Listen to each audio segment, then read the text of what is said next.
Bonjour, aujourd'hui nous allons voir la fonction complément circonstanciel. Les mots ou groupes de mots complément circonstanciel ont comme rôle dans la phrase de préciser dans quelles circonstances se déroule l'action. Ils peuvent ainsi donner des indications sur le lieu, le temps ou la manière par exemple. Dans la phrase « Dans le donjon, Lancelot attendait la reine avec impatience », il y a deux compléments circonstanciels. Dans le donjon qui indique le lieu et avec impatience qui indique la manière. Le complément circonstanciel n'est pas essentiel à la construction de la phrase. Il peut donc être déplacé ou supprimé. C'est d'ailleurs ainsi qu'on le reconnaît le plus souvent.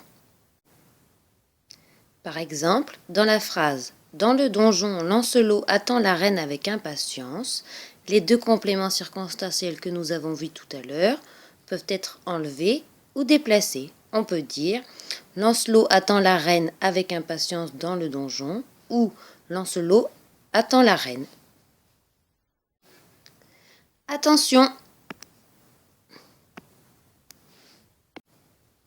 Plusieurs natures de mots peuvent être compléments circonstanciels. Ça peut être un groupe nominal, un pronom, un adverbe, une proposition subordonnée. D'autre part, certains verbes sont complétés par des compléments circonstanciels que l'on ne peut ni déplacer ni supprimer. On parle alors de compléments essentiels. Par exemple, dans la phrase « Le combat dura 2 heures », il y a un complément circonstanciel de temps, 2 heures, que l'on ne peut enlever. C'est donc un complément essentiel. En effet, on ne peut pas dire « Le combat dura ».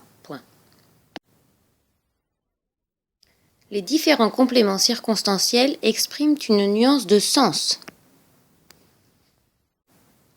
Ils peuvent par exemple indiquer le lieu, comme dans la phrase « Lancelot attend dans le donjon ». Ils peuvent donner des indications également sur le temps. On le voit dans la phrase « Lancelot attend la reine depuis 1 heure ». Ils peuvent également informer sur la manière, comme dans la phrase « Il tua le dragon rapidement ». Cela peut être aussi sur le moyen, comme par exemple « Avec son épée, il lui asséna un coup violent ». Le moyen, c'est « avec son épée ». Les compléments circonstanciels peuvent également donner des indications sur le but de l'action, comme dans « Il participait au tournoi pour se venger ». Ils peuvent également exprimer une nuance de sens sur la cause. On peut le voir dans la phrase « Faute de temps, il ne put battre son adversaire » ou exprimer la conséquence, comme dans « Il était fatigué, de sorte que le dragon le surprit ».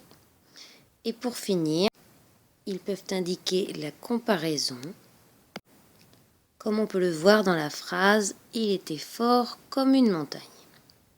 Alors, les compléments circonstanciels peuvent encore indiquer d'autres choses, mais vous les verrez les années prochaines. À vos ménages maintenant!